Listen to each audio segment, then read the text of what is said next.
Welcome to my channel. Listen to my stories every day. Comment, like and subscribe to my channel. Enjoy listening. The city lights flicker with the promise of a lively evening as I weave through the bustling streets, clutching the bouquet of red tulips and a velvet box that cradles an expensive necklace.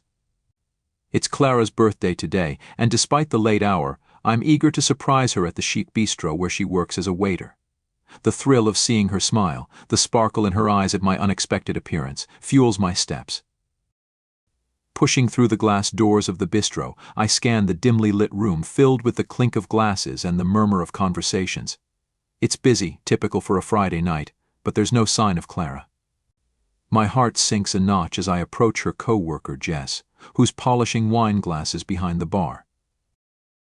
"Hey Jess, is Clara around?" I ask, trying to mask my disappointment with a hopeful smile. Jess pauses, her expression unreadable for a moment. She took a break a little while ago. Might be out back or in the ladies' room." "Thanks," I reply, feeling the weight of the velvet box in my pocket. I decide to wait and head towards the back, near the restrooms, figuring I could at least freshen up while I'm here. As I push open the door to the men's room, the muffled echo of a familiar giggle freezes me in place. It's followed by a voice that sears through my heart, unmistakably Clara's, but it's what she says next that shatters me completely. "Come again, honey. This is the best birthday present I've ever gotten." The words ripple through the air, and for a second I can't move, can't think. Anger and betrayal intertwine, tightening around my chest like a vice. I lean closer to the wall separating us, my breath sharp and ragged, as a man's voice responds, low and husky, his words obscured by the partition. Fury ignites within me, raw and blinding. I step back, clenching the bouquet so tightly the petals crumple. I won't just leave. Not like this. I'm not just going to let this go. I'm going to get back at them, I mutter under my breath, a plan beginning to form as the initial shock gives way to a cold, calculated rage. Exiting the restroom, I stride towards the bar, setting the flowers down with more force than necessary. Jess looks up, startled. "Everything all right?" she asks, eyes flicking to the crumpled tulips. "Fine," I snap, then soften my tone. "Actually, could you do me a favor? When Clara gets back, can you give her these?" I nod towards the flowers and the necklace. Tell her they're from a secret admirer." Jess nods, confusion clear on her face, but she agrees. "Sure, I can do that." Thanks. I turn to leave, pausing at the door to look back. The bistro buzzes with oblivious cheerfulness, a stark contrast to the storm brewing inside me. As I step back into the night, the cool air does little to soothe my seething thoughts. This betrayal won't go unanswered. Clara and her mystery lover have just ignited a fire, and I'm about to make sure they get burned. Walking away, I feel the heaviness of the necklace in my pocket. A gift ungiven, a symbol of a love betrayed. But this isn't the end. It's just the beginning, and I'm ready for whatever comes next. The night air bites at my skin as I pace down the shadow-drenched streets, each step echoing my racing thoughts. I can't shake the image of Clara, her voice, those words. But anger is a catalyst, and as the city's neon blur streaks past, a plan begins to crystallize. First, I need allies, people who see Clara as I now do, or who could benefit from her downfall. I remember a name, an old friend from the bistro where we both once worked, before Clara's charm overshadowed my position there. Leo, a cook with his own gripes against Clara, whose ambitions had been stifled by her manipulations. I pull out my phone and dial his number. It rings twice before he picks up. "Leo, it's me," I start, not bothering with pleasantries. "I need to talk to you. It's important." There's a pause, a shuffling of background noise. "Now's not a great time, man. What's it about?" "It's about Clara," I say, letting her name hang heavy between us. Silence, then a sigh. "All right, meet me at O'Alley's in 20. The pub is dim and reeks of stale beer when I push through the door.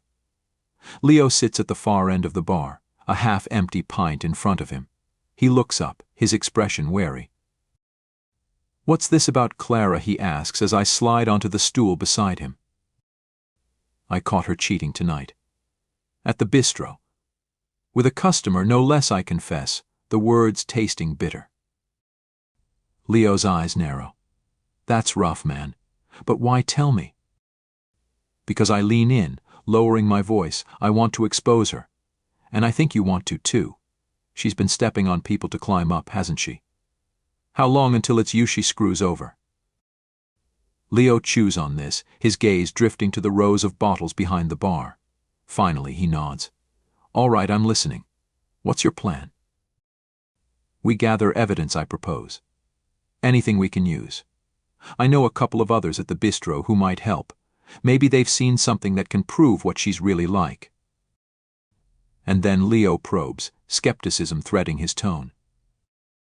And then we take it all to the manager. Or better yet, the owner. Clara's been playing a risky game. It's time it caught up with her. Leo considers it, the lines of his face hardening with resolve. Okay, I'm in. But we do this smart. No rash moves. Agreed, I reply, feeling a surge of vindication. Together we plot our next steps, outlining who to approach and what to look for. By the time we leave the pub, the plan is set, and the wheels are in motion. As I head home, the weight in my chest feels lighter, but it's replaced by a tangle of anticipation and dread. I'm committed now, there's no turning back. Clara's deception will come to light, one way or another. Morning breaks with a slate-gray sky, mirroring the turmoil inside me. I can hardly swallow my coffee, each sip thick with the weight of the upcoming confrontation. Today I begin gathering the evidence against Clara that will expose her duplicity for all to see. First, I need to touch base with Mia, a waitress at the bistro who's had her own run-ins with Clara. We arrange to meet at a quiet cafe, away from any prying eyes that might report back to Clara. Mia arrives looking nervous, her eyes darting around as she sits down across from me. Why did you want to meet, she asks, fidgeting with the sleeve of her jacket. It's about Clara. I know she's caused you trouble before. I saw her with someone else last night. She's cheating, and not just on me. I want to stop her from hurting anyone else, I explained. Mia's expression shifts from anxious to resolute. I've seen her sneaking around too. Last week she left during her shift with some guy, didn't come back for hours. Said it was a family emergency. Do you think you could help me prove what she's doing, I ask. She nods slowly, biting her lip. I can try. There's a lot of talk. Some other staff might have seen things too. I'll ask around, see what I can find out. Thank you, Mia. We need to be careful, I warn. I know. Clara can be vindictive. After our meeting, I head to the bistro. My plan is to talk to a few more staff members I trust. The restaurant is buzzing with the lunchtime crowd, but I manage to pull aside a couple of colleagues during their breaks. Tom, one of the bartenders, agrees to keep an ear out. Clara's always been a bit too slick, he whispers behind a stack of clean glasses. I'll let you know if I hear anything weird. By the time my shift starts in the evening, the network of eyes and ears around Clara is set. I keep my interactions with her coldly professional, my stomach churning every time she laughs or touches my arm, pretending everything is normal. Mid-shift, I catch a break. I'm refilling condiments in the storage room when I overhear voices from the office. The door is slightly ajar, and it's Clara, speaking in hushed tones. I told you, we need to be careful, she murmurs, frustration lacing her voice. I know, babe, but it's thrilling, isn't it? The risk, a man replies, his voice low and coaxing. I don't recognize the voice, and my heart pounds as I press my phone against the gap, recording their conversation. They continue to talk about their next rendezvous, oblivious to my eavesdropping. The recording is solid gold, a direct insight into Clara's betrayal. I slip away before they can see me, my heart racing with both triumph and a pang of sorrow for what was once my relationship. That evening, as I lay in bed, I listen to the recording again. Their words confirm everything and more. Tomorrow, I'll play it for Leo. With this evidence, we can take our findings to the bistro's owner. Sleep is elusive as I turn over the day's victories and the confrontations to come. Clara's web of lies is unraveling, and I'm the one pulling the strings now. The morning air is crisp as I meet Leo outside the bistro before it opens. Today is the day we confront Clara with everything we've gathered. My pocket feels heavy with the recorder, a small device yet so laden with consequence. Leo claps me on the back as we walk in. Ready for this? As I'll ever be, I reply, though my nerves twitch under my skin. We decide to bring our findings to Mr. Henderson, the bistro's owner, first. He's an earnest man who values integrity above all. We find him in his office, poring over some papers. Mr. Henderson, we need to talk to you about something serious, I start, my voice steady. He looks up, concern knitting his brows. What's the matter? It's about Clara, Leo interjects, his tone serious. We have reason to believe she's been engaging in activities that could seriously harm the reputation of this bistro. I hand Mr. Henderson the recorder. We have proof of her indiscretions, I add. Mr. Henderson listens intently to the recording, his expression turning from disbelief to dismay. This is very serious, he mutters after a pause. I'll need to confront Clara about this. He calls Clara into his office, asking everyone else to wait outside. The minutes drag like hours, filled with anxious whispers among the staff.